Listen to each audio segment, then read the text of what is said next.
कि वो भी उन लोगों के साथ खाने बैठ सकता था।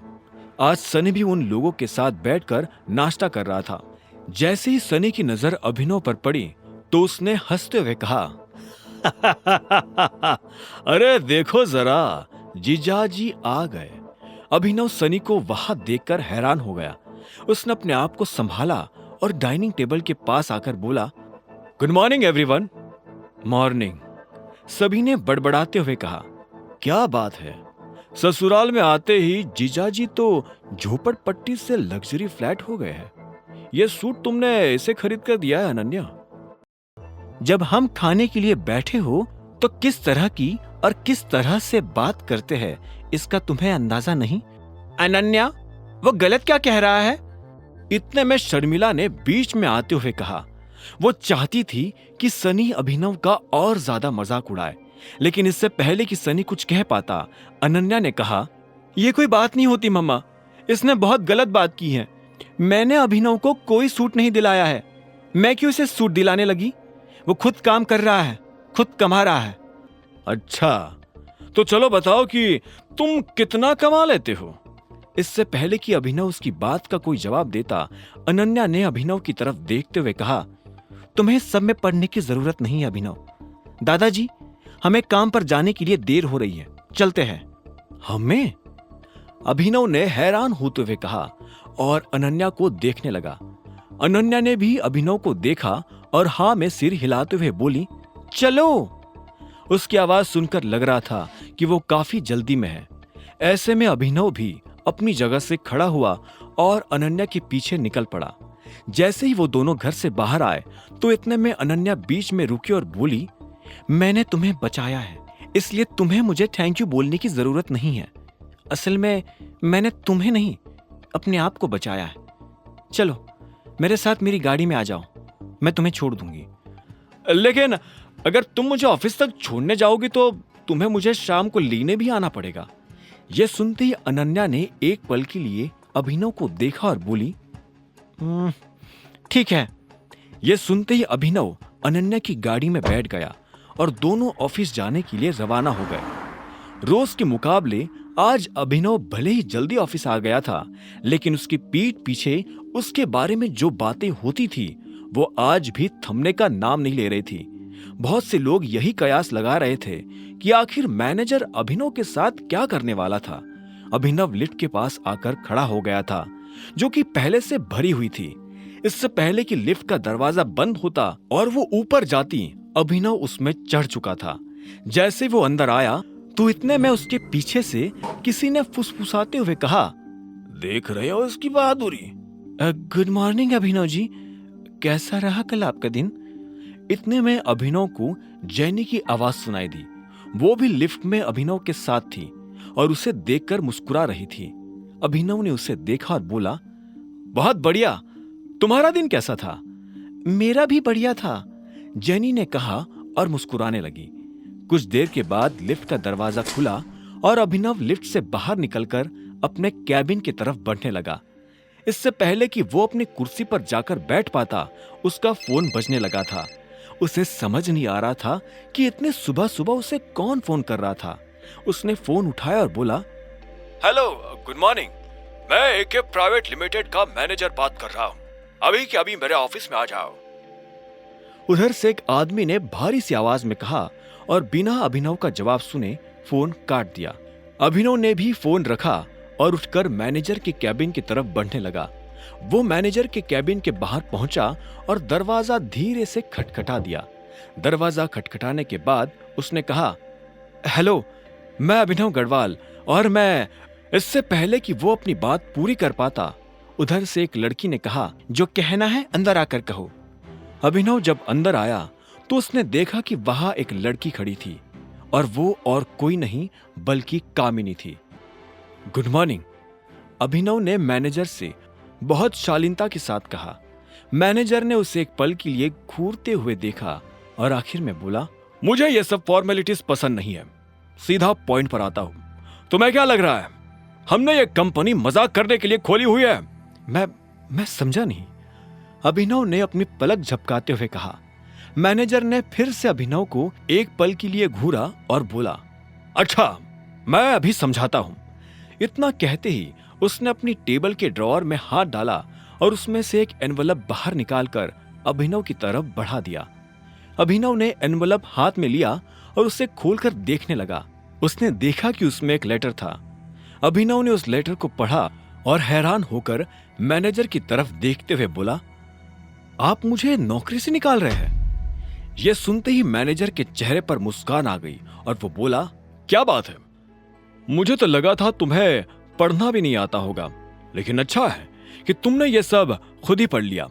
मैं अपने मुंह से नहीं कहना चाहता था, लेकिन तुम्हारी मनमानी हद से ज्यादा बढ़ गई थी, इसलिए मुझे तुम्हें निकालना पड़ रहा है। तुमने इसके बारे में अकरम को बताया? अभिनव ने कहा, उनका नाम अकरम नहीं है, अकरम सर है, और मुझे ऐसे छोटे मोटे डिसीजंस लेने के लिए उनसे नहीं पूछना पड़ता है। मैं इस कंपनी का मैनेजर हूं और इतनी पावर तो मेरे हाथ में भी है कि अगर कोई बंदा काम नहीं कर रहा हो तो मैं अपने से नीचे के उस बंदे को जब चाहूं तब फायर कर सकता हूं।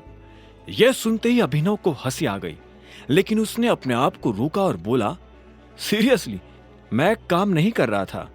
तुमने मुझे इसलिए फायर किया या कामिनी ने तुम्हें मेरे खिलाफ भड़काया इसलिए? तुम कहना क्या चाहते हो? मैं किसी के बहकावे में आने वालों में से नजर आता हूं? मैनेजर ने गुस्से में अपना हाथ टेबल पर पटकते हुए कहा।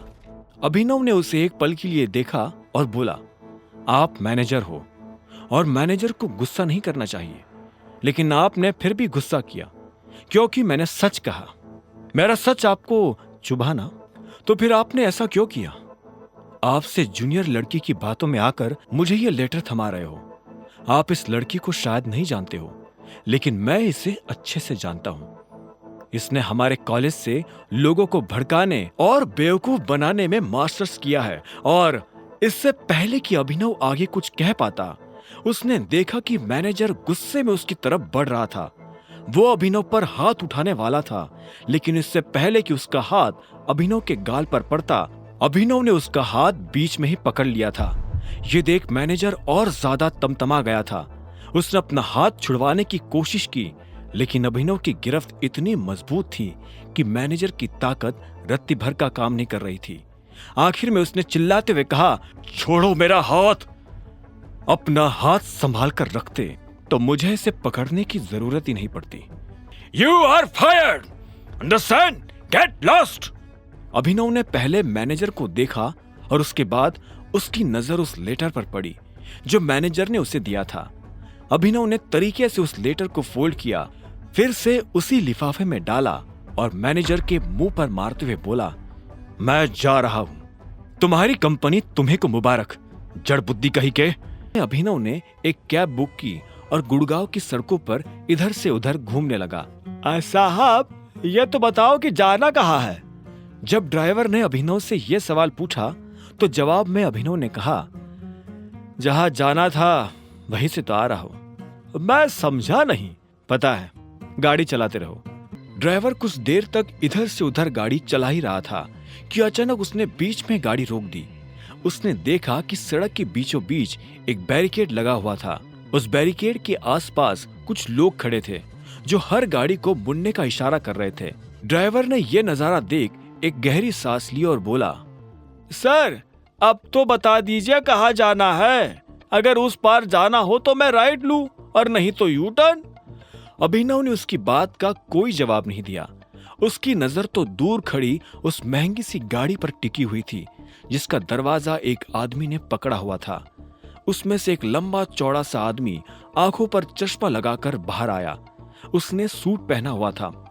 जैसे ही वो बाहर आया तो इतने में उसके गार्ड्स उसके आसपास आकर जमा हो गए। ये आदमी कौन है? अरे सर, आप इनको नहीं जानते? ये है दिग्पाल छिंगावत। टाइगर के बाद अगर पूरे गुड़गांव में किसी की तूती बोलती है तो वो इन्हीं की बोलती है। वो दिल से ये चाहता था कि उसे बस एक बार दिग्पाल से मिलने का मौका मिल जाए। आज उसे वो मौका मिल गया था। वो ये देखना चाहता था कि आखिर दिग्पाल दिखता कैसा है। ट्रिपोर, मैं यही उतर रहा हूं, अभिनव ने कहा और गाड़ी की पिछली सीट पर पैसे रखकर कैब से बाहर निकल गया। वो सीधा उस बिल्डिंग की तरफ बढ़ते जा रहा था जहां दिग्पाल गया था। इस बीच अभिनव के दिमाग में कई सारी बातें चल रही थी। उसने जब दिक्पाल को इतने बड़े जत्थे के साथ देखा तो उसे ख्याल आया कि अगर दिक्पाल जैसा आदमी इतने बड़े जत्थे के साथ चल सकता है तो फिर उस दिन उसके पिता इतने बड़े जत्थे के साथ क्यों नहीं चल रहे थे। अगर उनके पास भी इतना बड़ा जत्था होता तो शायद आज वो अभिनव के साथ होते। ओए! अभिनव उस बिल्डिंग के अंदर दाखिल होने ही वाला था कि तभी उसे पीछे से एक आदमी की आवाज आई। वो आदमी अभिनव को रोकने का इशारा कर रहा था, लेकिन इससे पहले कि वो अभिनव को रोक पाता, अभिनव बिल्डिंग के अंदर दाखिल हुआ और उस भीड़ में गायब हो गया। इस बीच उसे लॉबी में किसी के चलने की आवाज आई। अभिनव ने देखा कि एक लड़की दिक्पाल के सामने आकर खड़ी हुई और झुककर उसे सलाम किया। इसके बाद उस लड़की ने दिक्पाल से कहा, चलिए दिक्पाल सर। दिक्पाल आगे चल रहा था और वो लड़की उसके पीछे चली जा रही थी। दोनों आपस में कुछ बात कर रहे थे। वो अपनी बाईं तरफ बने दरवाजे की तरफ बढ़ते जा रहे थे। अभिनव ने भी उसके पीछे जाने की ठान ली थी, लेकिन इससे पहले कि वो दिक्पाल का पीछा कर पाता, इतने में एक हाथ ने अभिनव के कंधे को जकड़ लिया। तुझे क्या लगता है तू यहाँ जासूसी करेगा और हमें पता नहीं चलेगा? आगे की कहानी जानने के लिए देखें अगला एपिसोड सिर्फ पॉकेट एफएम के यूट्यूब चैनल पर, और द रिटर्न ऑफ टाइगर के सारे एपिसोड्स को सुनने के लिए डिस्क्रिप्शन में दी लिंक से डाउनलोड करें पॉकेट एफएम ऐप।